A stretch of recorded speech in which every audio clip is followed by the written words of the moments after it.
Hello everyone, how are you? Welcome you all to lockdown e Pathshala. बच्चों, आज हम लोग ग्रामर में कुछ नया सीखेंगे जो कि बहुत इंटरेस्टिंग भी है और मज़ा भी आएगा सीखने के बाद। तो मैं आज कुछ नया लाई हूँ टॉपिक, और टॉपिक आज का है compound word. Compound word, name of the topic compound word. Compound meaning something that consists of two or more things, and word शब्द। compound ऐसे वर्ड को कहते हैं जो दो अलग शब्द के जुड़ने से बनता है।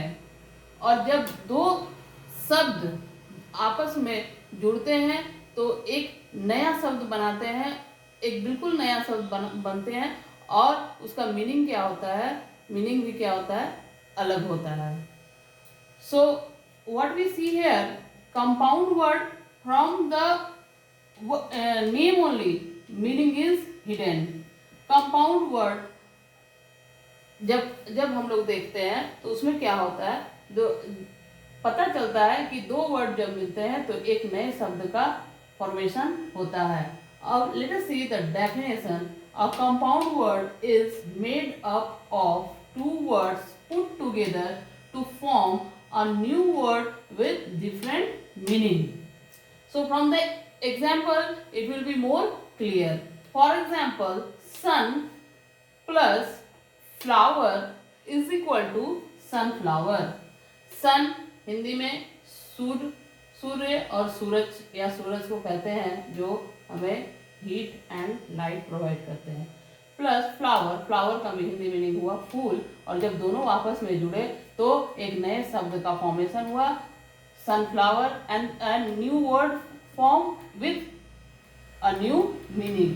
सनफ्लावर हिंदी मीनिंग सूरजमुखी, a name of a flower. So many examples are there. Let us see some example. From the example it will be more clear. Tooth plus brush is equal to toothbrush. Ladies plus finger is equal to lady's finger. House plus boat is equal to houseboat. Butter plus fly is equal to butterfly. House plus fly is equal to housefly. Moon plus light is equal to moonlight. Basket plus ball is equal to basketball. From these examples, what we see two words with different meaning. दो शब्द जिसके meaning क्या है, अलग है, और दोनों जब आपस में जुड़े तो एक नए शब्द का फॉर्मेशन हुआ, और वो शब्द का मीनिंग क्या हुआ, वो कंप्लीट चेंज हो गया। मीनिंग जो दो शब्द आपस में जुड़े और दोनों शब्द का मीनिंग क्या था, अलग था, और जब ये दोनों मिले आपस में तो आपस में मिलने के बाद एक नए शब्द का फॉर्मेशन हुआ, और वो शब्द का मीनिंग क्या हो गया, कंप्लीट चेंज हो गया।